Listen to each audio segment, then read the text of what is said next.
little thing. Oh, got it. Good job, John. Now we have to behave ourselves, Uh-oh. which is a big challenge for me, especially when I have Jamie with, because we're partners in crime. We get going All sometime. right. All right. Well, let's get rolling here. Welcome, everybody. Good to see everyone on this potential Snowmageddon Wednesday here in Minnesota. Who knows what we're going to get? They canceled school, and I got up this morning. They canceled all the schools, and it's blue skies and sun. so I don't know. I don't know if I'm sure the parents are not so happy about having to be home with their kids on their e-learning day, but anyway, the kids are probably happy because they're outside playing because it's sunny out. Anyways, it's supposed to get devilishly bad later. I'm understanding. I don't know that I buy it, but anyway, it's good to have Jamie here from Blackpoint. Jamie is one of our favorite and most requested friends of the PowerLunch. Invariably, her content generates the most interest, the most questions, and all that stuff. So, Jamie, I'm very happy to have you back to talk about. I think we're talking about something new today for Blackpoint, aren't we? A new capability, or are we just going over general Blackpoint? Yeah, I thought there was something new that was going on. so today I want to make sure we talk a little bit about our cloud response because it's definitely gotten a new facelift, if you would. Right. And new functionality. And then I wanted to zoom out and talk a little bit just about business cybersecurity and this global challenge that we're facing to really kind of set the stage of like how we're thinking about cyber risk. So I hope Yep. that it'll be a fun topic today. Yep, that sounds awesome. Yeah, and it was the cloud piece that I think Yeah. was more of a refresh of what it was and kind of a going over of it again. So we have some new people today, Jamie. So if you want Nice. to go over from, give a high level of who you are and the cool stuff you do, and then do you have a deck to show, a slide? Okay, Yep. so then let's dive into that. But let everybody know a little bit about who you are more than Keith's buddy. That other than I normally. So hey guys, let's talk We about email and cybersecurity. text more than people would know. So I believe I'm sharing my screen now. Did that come up okay? Okay, Yep. good. So what I want to talk about, I guess if we're going to start with introductions, my name's Jamie. I have been in technology, especially business technology, for about 12 years now. And I started my job working for an IT service company, very similar to what your team does there at NetV Pro. And over the years, I've gotten more and more specialized on the cybersecurity side. So I think it's been really, really interesting because I've gotten to see this like massive shift in cyber like tools that we use. When I first started, we were just going and throwing like antivirus and email filters and web filters in place. And the goal wasn't necessarily to like make your network airtight. The goal was to set up an environment that was less likely to get breached. Right. And so what we're going to really talk a lot about is how the risk has changed and how that affects the tools that we should use to protect ourselves. But outside of cybersecurity, I love rock climbing. I love going to the gym. I love hiking with my dogs. And then I like my family too. I've got two 11-year-olds and my significant other. We've been together for 4 years now, and he is the love of my life. So that's me. It's awesome when you like your family. That works out pretty Yeah, good. they're all right. That works out pretty. And what kind of dogs do you have? What kind of dogs do you have? Yeah, so Malinois, right? I had a Malinois. He unfortunately he got sick earlier this last year actually and passed away. But now I've got two German Shepherds, Hmm. and the they are just so different than the Right. Malinois. The Malinois, if you guys don't know, for those of you who don't know, they're very compact kind of versions of German Shepherds. You could almost think they're used a lot of time in police. And my Mal could jump like 6 feet from a standstill and like just stare you in the eyes. and be like, Yeah. throw the ball. They're amazing. Yeah. If you decide you want another one, let me know. I can hook you up. My brother-in-law buys his from the Netherlands. He goes over and buys them in the Netherlands, and he trains military dogs. Yeah, I downgraded. I went down Well, one peg to the German they're Shepherd. intense. A Malinois is an They're intense dog. so intense, and that's why I was like, the German Shepherds in comparison, they're just so goofy. They're just happy, goofy dogs, and Yeah. I love them to death. So Yeah. All right. so shall we get Yep. into the Let's content go a into little it. bit Yep. today? Awesome. So what I really want to start with is actually an enterprise hack with small to mid-sized business lessons that we can get out of it. I think that when you are trying to figure out what cybersecurity is appropriate for your organization, watching what the big guys are doing can be really, really useful. Now, we're not going to mimic the same type of cybersecurity that we use in the enterprise space because budgets are completely different, risk is completely different, scale is completely different. But this particular attack on the company was IHG. It's the parent company that owns Holiday Inn and a bunch of other hotels. What happened was these two Vietnamese hackers attacked IHG, and they got in probably through a weak VPN. It's a little unclear in the different articles I've read about it. But once they were inside, the attackers explored and found their way to the password vault of the customer. So I don't know if you've been really kind of pushed to use a good password management system, but if you do use one, I would recommend not securing it with a password QWERTY. If you look at your top row of letters on your keyboard right in front of you, QWERTY is one of the most commonly used passwords because it's QWERTY, that first those first characters on the keyboard, and then they did throw 1 2 3 4 exclamation mark in it, so it got their special character. You wanted to make it more difficult. Yeah, they made it complex. But the result was that these hackers, they're inside the network and now they have access to all the passwords. And so they were in the email, they were on the servers, they, were all over the place. And what I found really, really interesting about this attack is they went to ransomware the servers. And what a lot of folks don't realize is the hackers are very rarely using code that they wrote themselves to ransomware servers. They're usually buying it from someone else. Whatever flavor they got smited by the security tools. They would go to ransomware server and then the machine would get isolated, taken offline. So the technology team was like fighting back, which is cool. Except the hackers just got frustrated and angry, and they ended up doing what's known as a wiper attack. They deleted everything. I have two 11-year-olds, and it is something like when the kids start fighting and one of them just like knocks over like the whole tower structure that they were working on and just leaves. It's like, okay, if I can't have fun, no one can.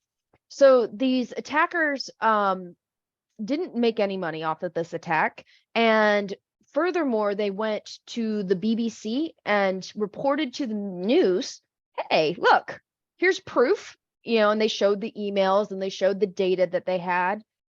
Here's proof that we were inside IHG's network.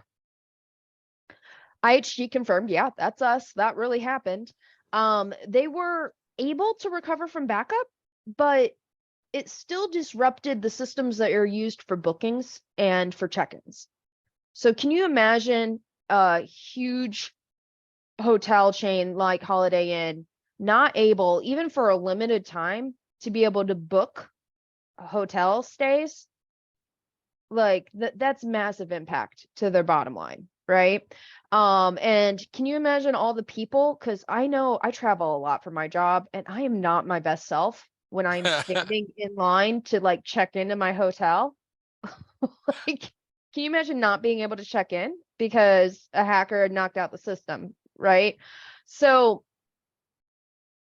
when they talked to the BBC, and this is kind of my last kind of closing arguments on this story, when they talked to the BBC, the reporter who was communicating with them through a secure chat channel actually asked, like, you didn't make any money off of this attack. Like, don't you feel bad about disrupting everyone's life and their holidays and, like, the impact you had on this company? You didn't even make money. And they're like, we don't feel bad. They can afford it. That was the attitude. When you look at the average wage in Vietnam, a qualified person can make on average the equivalent of $300 US a month. Now I want you to think about the fact that high-speed internet is a global phenomenon now.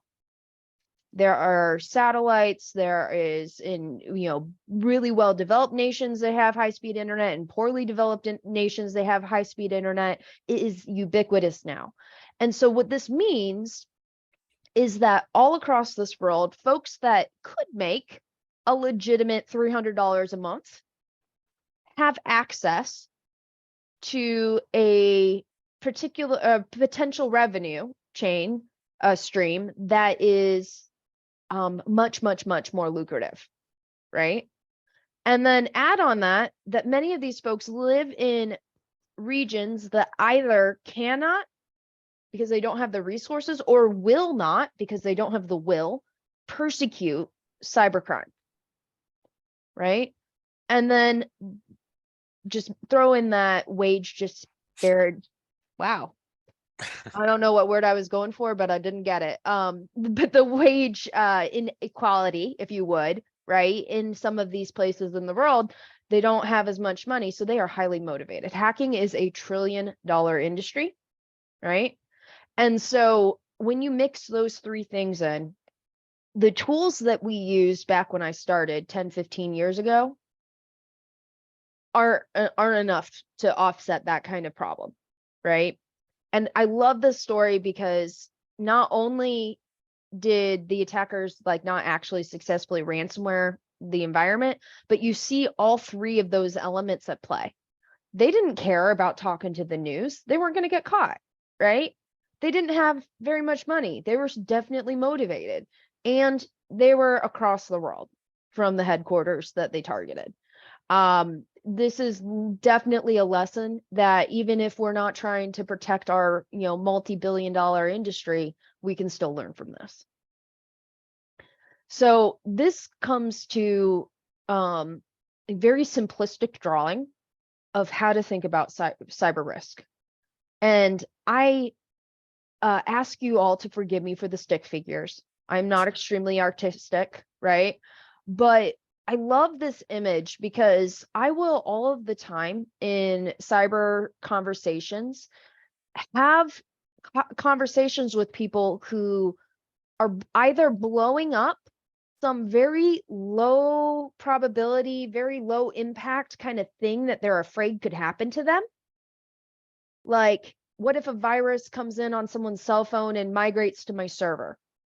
I have yet to see that actually happen, right? That doesn't mean it couldn't happen, but it's not likely to happen. And we have things to handle viruses if it does, right? That's low risk and low probability. But then I have people who are like, yeah, it's fine that we don't have multi-factor authentication and that all my users can just log into their email and the emails are publicly facing, content, but I don't want them to have to type in the extra codes before they log in because that takes too much time.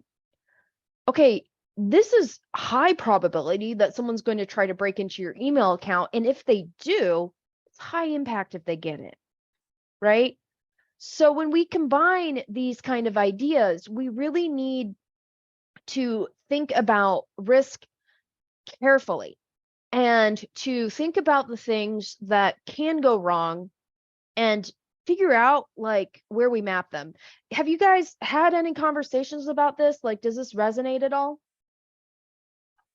I probably have 3 conversations with different businesses a week about this kind of stuff. And yeah, I mean, I do hear the gambit of, myself, I do hear, everything from I'm scared of the the werewolf in the closet to I'm not scared of anything. Right. It's kind of like the oh no, we're fine, no worries here. But a lot of it that I run into is people have kind of the false security. They think security through obscurity will save them, Right. and Like the my world is business is so different. small, it doesn't Yep, matter. I'm Yeah. just a small place in central Minnesota. Nobody cares about me. Wrong. Yeah. Wrong answer. It's absolutely So true. yeah, yep. So I do have those discussions, and then you're right. There is the the conversation about it's like how many angels can you fit on the head of a pin, and we keep going down the road of that aren't realistic. But Yeah. again, it's that upper right hand extreme corner with the pointy things that you'll fall on. Yeah. Those are the ones, the common ones that a lot of times people still ignore. Yeah. Well, and it's, I think when you, if you develop a language where you're like, let's actually quantify how significant this risk is and have something like this matrix to plot it out on, the things that are in the very likely and big impact, those are things that deserve some kind of financial or time or some kind of investment, right, to solve. And the things that are low impact, maybe that's the stuff that you handle in other ways. Well, and a lot of times people think about it in terms of stealing from them, Right. right? But the question I always go to is, well, what does it mean to your business if you can't access your data for a week? Right. What does that mean to you? Or what does that mean to you if you lose your data for a week? What does that do to your business? And then they kind of start going, oh, you know, It's like, yeah, it puts it in like a different perspective, right? yep. I was okay. So my slides are a little out of order, but that's my fault, guys. This is the slide I wanted to talk about next, because if you're thinking about risk and you've got it mapped out, like these are the things that are most likely to happen to us: ransomware, someone logging into our accounts, someone coming in through an exploit in our firewall and exporting data. Then you can decide, okay, how do we want to treat that risk? There's some things that you can maybe avoid. Do cybersecurity awareness training, lock your firewall down, make sure you're using good practices about what you're posting on the internet. Some things you're going to mitigate: multi-factor authentication on your email accounts, really on any account you can enable multi-factor authentication. Please do turn that on. There's sometimes when you're just going to accept a risk. Someone could walk into my conference room and plug a laptop in the computer. We're gonna know that could happen. I'm gonna let people still enter my building, right? But maybe I'm gonna put some tools in place that can detect that kind of threat. That's high consequence but low probability of actually happening to me, right? And then the final thing that you can do with risk is you can transfer it to a cyber liability insurance company. And that's like the last thing that you do when you're preparing your your security landscape. And once you have that understanding of the risk, and then you have the risk calculation, you know where everything goes, then we can decide, okay, how do we like actually invest, and how much do we invest in offshooting this risk? So I kind of love hate the cybersecurity slides that talk about all the risk. Oh, look at all the transitions, guys. I didn't make Mhm. this deck. My bad, guys. I'll turn those off. But Hmm. but take this all with a grain of sand, right? So this is the cost. This is what US in US dollars, what the worldwide investment in cybersecurity is right now. And I don't think that the average small to mid-sized business in the United States is going to have a cybersecurity budget anywhere near Holiday Inn. But I do think that if you are using the same budget and the same tools that you had in place in 2008, when cybercrime was a $0.86 trillion industry, and now we're 2022 and it's 8.44 trillion, maybe it's time to reassess that investment, right? And again, I won't tell a business how much they can or should, because that goes back to that risk calculation. But I'm just going to argue that the tools that you were using back then, they were appropriate then, most likely. They are not appropriate today. Oh, look, we got another one. All right, so let's talk a little bit about some statistics, and then I want to talk about cloud response. You know, what we're talking about as far as the type of risk, the types of things that happen to businesses today, it's usually the result of this asymmetry in cybersecurity. If you are protecting your network, you need to be airtight 100% of the time, right? Because there's a whole legion of these hackers that have access to the internet and they have malicious intent, and they're just waiting for something to go wrong. All you have to do is make one mistake. I made a couple mistakes just now with my PowerPoint. I do PowerPoints every single day. You'd think I would know by now how to do it, but people make mistakes, right? So if you think about that and you apply that same concept to your network, and you know you're going to do everything you can to prevent a problem, but we're all human and sometimes we make mistakes. To be successful, you've got to be airtight 100% of the time, but a bad actor only needs to get lucky once to cause you problems, right?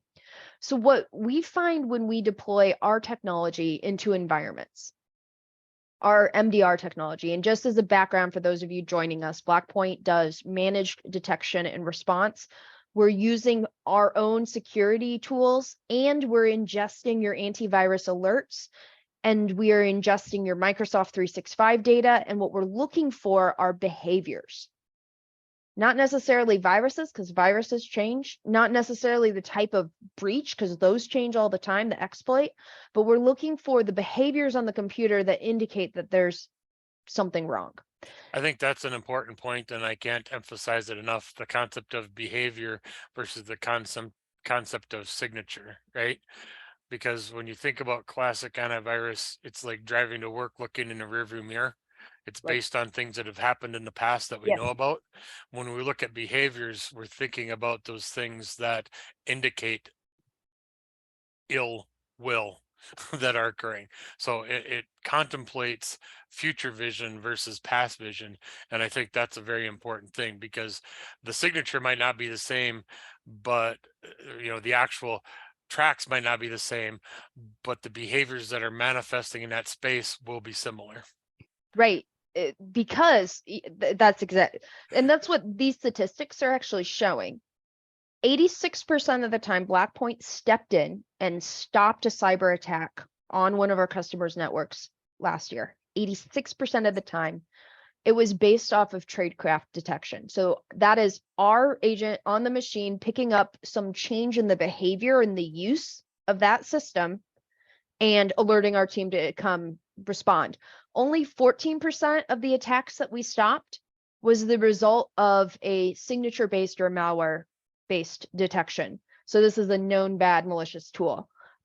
So it just, what you said is exactly right. We're more worried about the things that are constantly changing and watching for those things than necessarily responding to the viruses. It's still good to respond to those, and we did, but we need to see the things that these programs miss. Well, Does I anyone think have? Mhm. Oh, I was just gonna say, and I eat my own dog food. In another life, I actually do have Blackpoint deployed, right? So one of the things that I've actually had happen is trigger on potentially unwanted applications. So again, it wasn't a hack going on. It wasn't necessarily anything tangible happening, but there was a footprint. There was a sniff. It's like you don't have to see the skunk to smell it, right? Well, that's the thing is, we smelled, Blackpoint smelled the skunk. They let us know about it. Well, it Yep. was a known event, right? We knew that it was there. We understood it was there, and we had the ability to manage that. But they let us know, the team let us know they smelled the skunk. That to me is a differentiator. I am going to steal that and use that in all my presentations now. Thank you. No problem. That's mine now. All right. So you'll see the same statistic as on the last slide with this one. The 86% was not detected by the automated tools, the antivirus or the endpoint detection and response tools. But this is a new statistic that I wanted to talk about. What we found when we looked back over and did our 2022 in review is that 15% of the time when we were called upon to stop an attack on an environment, we were actually seeing abuse of trusted IT tools. So the same tools that you might rely on to keep your network patched and up to date are now being used by bad guys who are using those same tools that you use to remote access your machines and to maintain them. They're using those same types of tools to compromise the systems. And the reason they're using these tools is because they don't get caught by antivirus.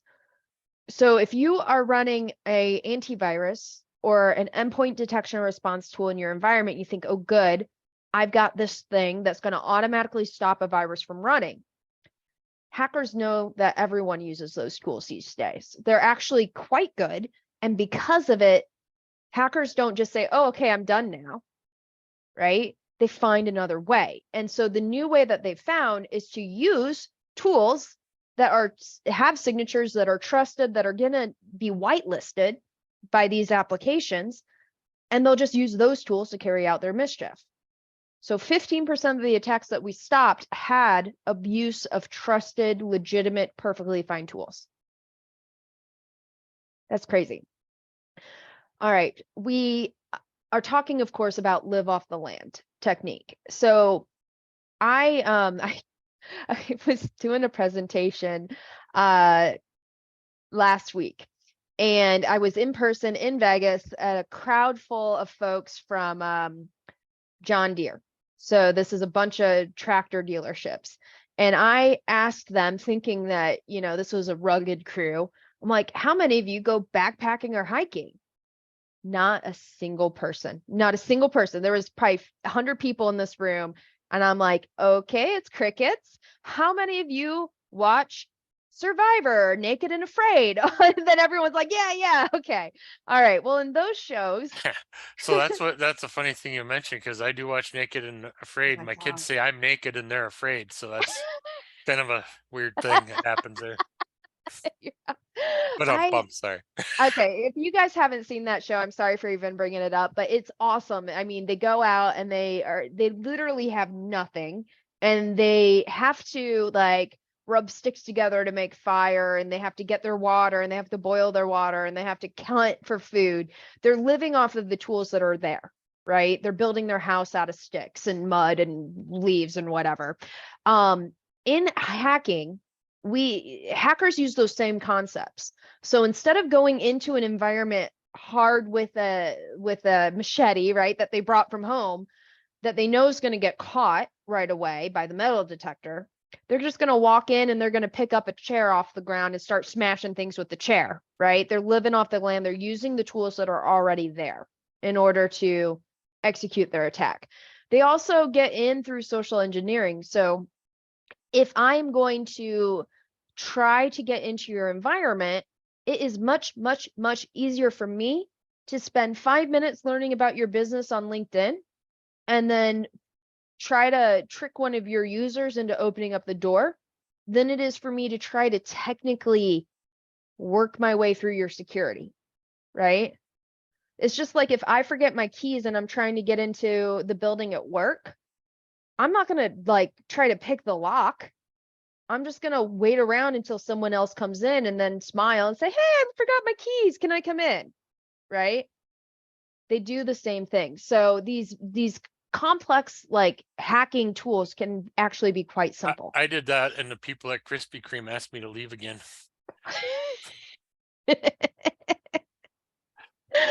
All right. Anyway. So now let's talk for a few minutes, as I promised, because I think I've made my point that we can't use these old tools. We need to increase our budgets. We need to use better security, right? And if anyone is interested in figuring out how we do that at Blackpoint, I'm happy to schedule a one-on-one demo and do a full deep dive into the technology. But let's spend a few minutes talking about one of the places where we are innovating the most, and that is in our detection of attacks on Microsoft 365 cloud environments. So Microsoft 365 is where most people are now putting their email service, right? So instead of having an Exchange server on site that handles all of your email, you're now saying, okay, I'm getting out of the hardware business. I'm going to let Microsoft host all my emails for me.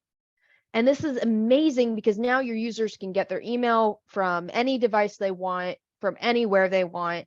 But this also exposes you to quite a bit of risk because the bad actors can do the same thing, right? All they need to know is your email address and they can start poking at your environment. We're averaging right now 25 saves a week, where we have successfully locked accounts based off of malicious behavior in the Microsoft 365 environment. So we're seeing logins from unauthorized countries. We're seeing uses of local proxies. We're seeing that's like where you have a server in the United States and you use that to try to log into someone's email, right?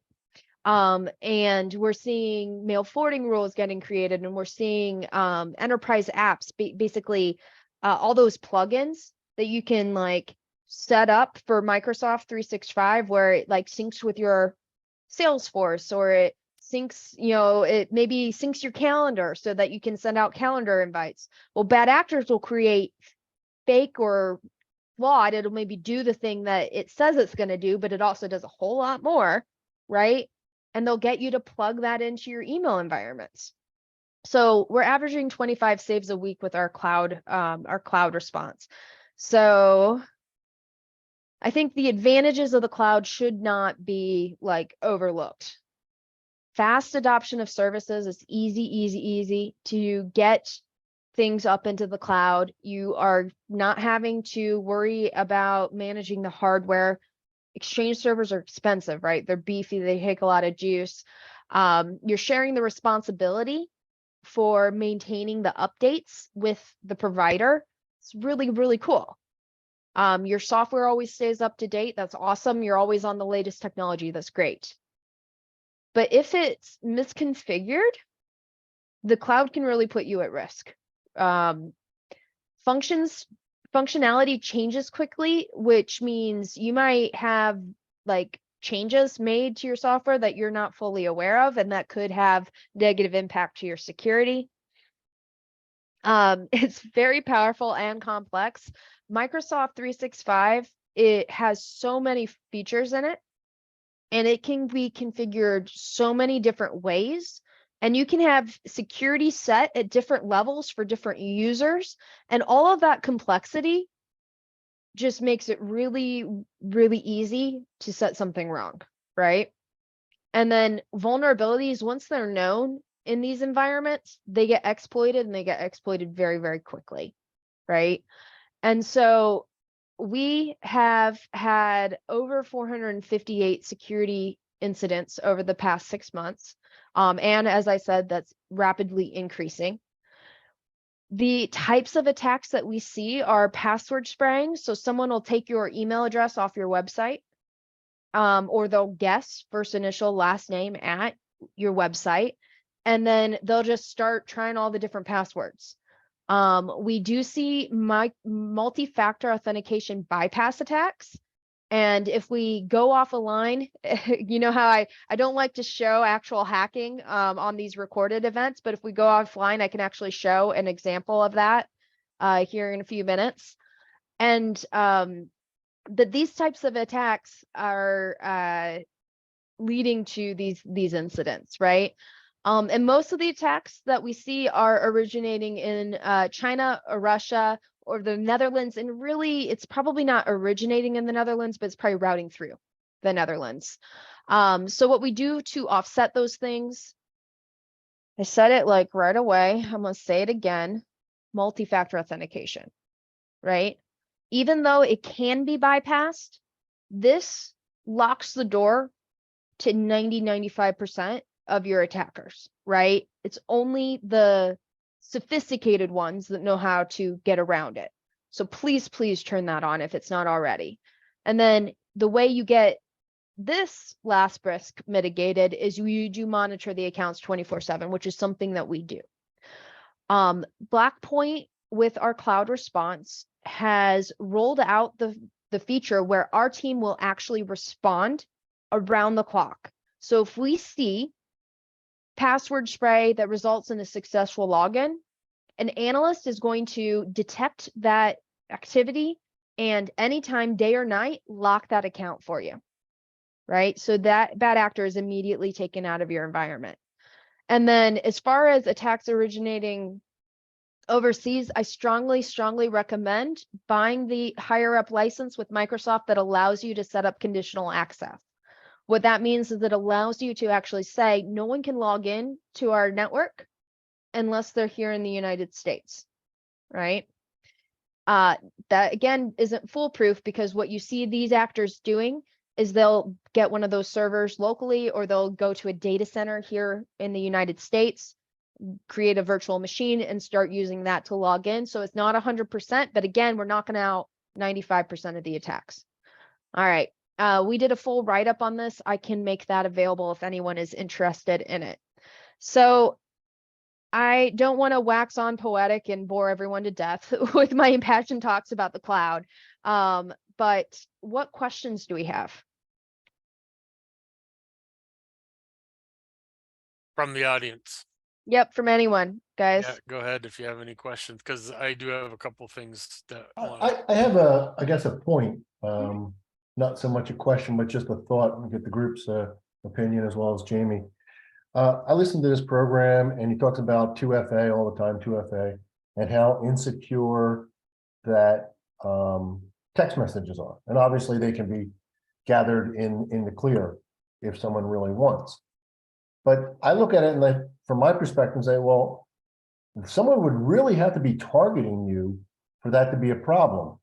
Like just Joe Ken Romer in the background going about his business and getting his 2FA over text messages really isn't a problem that I see.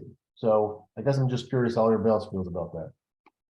Yeah, I haven't seen too much with the text message being the problem with multi-factor authentication.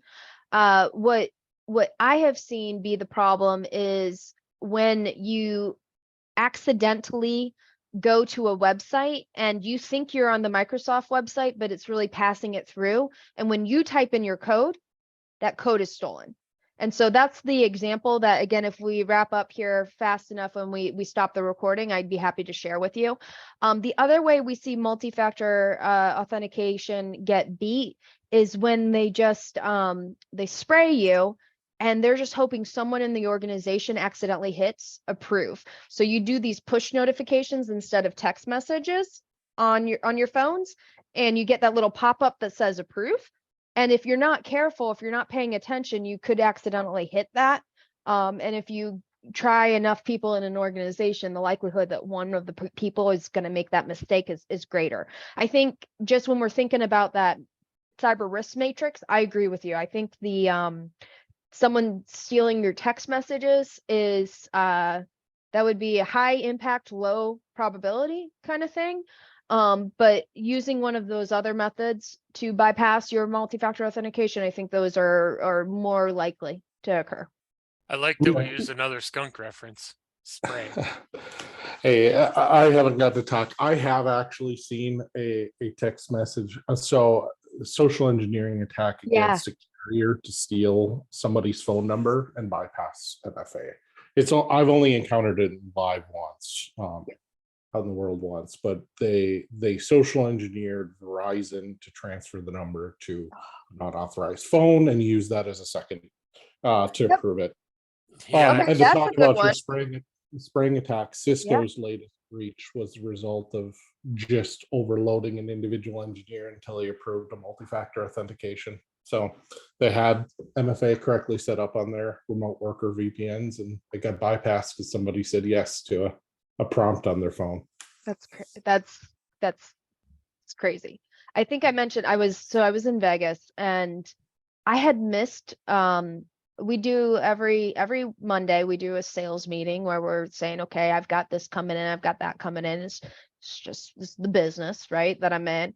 I'd missed that meeting because I was at an event and I got a text message that says, hey, this is Mike, who's the name of my CFO. How's it going today? And I'm like, oh crud, I missed the meeting. I told my manager I wasn't coming, but maybe he didn't tell the CFO, right?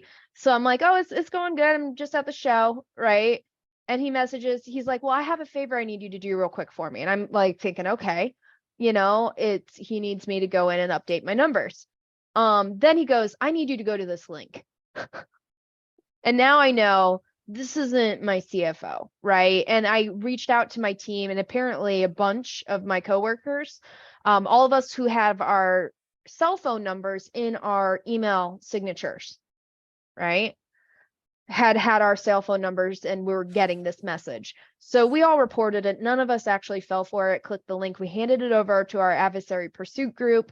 Unfortunately, the only thing they were trying to get us to do is buy Apple gift cards. So it wasn't even a good one. But it's just, you can fall for those things. Like the fact that I even engaged with this person is a failure in my opinion, right? And the reason that it happened was it just fit the circumstance, right? And that's what a lot of these social engineering tactics rely on. They rely on something fitting the circumstance, and it's like a volume game. So doing training is good, but that's something else that they were able to get Verizon to migrate a number. I remember my ex-husband got Verizon to buy his new girlfriend a cell phone on my account. So That's terrible. Oh, that awesome. was no, it wasn't Verizon, it was T-Mobile. That's why I'm not with T-Mobile anymore. But anyway, that's not a Blackpoint gripe. That's a Jamie Moore gripe. We'll talk about that one in NetBe Pro after hours. Yeah. But I mean, I actually in another life had an experience where a user her MFA was compromised, or their MFA was compromised, and that there was a targeted attack, and they got a phone call from the attacker that said, hey, this is so and so from Microsoft, I'm doing some testing, you're going to get a code, let me know what it is. And they let them know what it was. Yep. Oh, God. And they knew it, and so we got a call that said, hey, Yep. I think I just did a bad thing. Yeah, Oh, you did. no, You you did do a bad thing. That was a bad idea. But you told on yourself, and that's a good thing. Yeah. So Still get a gold star for security, but don't do that again. There's a couple things. One is, are you willing to, if we stop recording, are you willing to show the thing about the thing that's the secret thing? yes. All right. Before we do that, I don't know, John, did anybody talk to you about doing the wheel of death? I mean, the wheel of happiness and good thoughts. If not, I have it ready to go. No, nobody said nothing to me about that. All right. Well, I'm going to do the wheel of happiness and good thoughts. And this is, we spin for a Subway gift card so you can get yourself a sandwich of some variety. So I'm going to do that right now. Are you guys able to see? I would just give it to Raj. Yeah, I know. I just give it to Raj since he's back now. Let's see. What am I doing? What screen am I sharing? What do you guys see? It says There we go. you see it. Just showed up. You can see the wheel of death. Oh, I'm not even on it. No. You spelled Jared's name wrong, Keith. I did. That's okay. Everyone always gets it wrong. Yeah, but I'm a speller, so. Yeah, Sheila is the copyright professional. The problem that I have though is that I can't actually see it. So that now part. now we're looking at Am I getting jewelry? yeah, we see someone's engagement ring. Nice. And Nice. your message. Harry is Swingle. lovely and That's awesome. Oh my That's God. the lovely and talented Mrs. Swingle asking about getting another ring. So that's awesome. That is so sweet. But we'll see if we can pull up the wheel of happiness and joy. Yeah, we'll try her one more time. See what happens. Oh, gotta love technology. All right. Can you see it now? Not yet. Not yet. It says you've started sharing, so I think give it a couple more. There you There go. it is. Spin. All right. And we're going to spin. Hold on.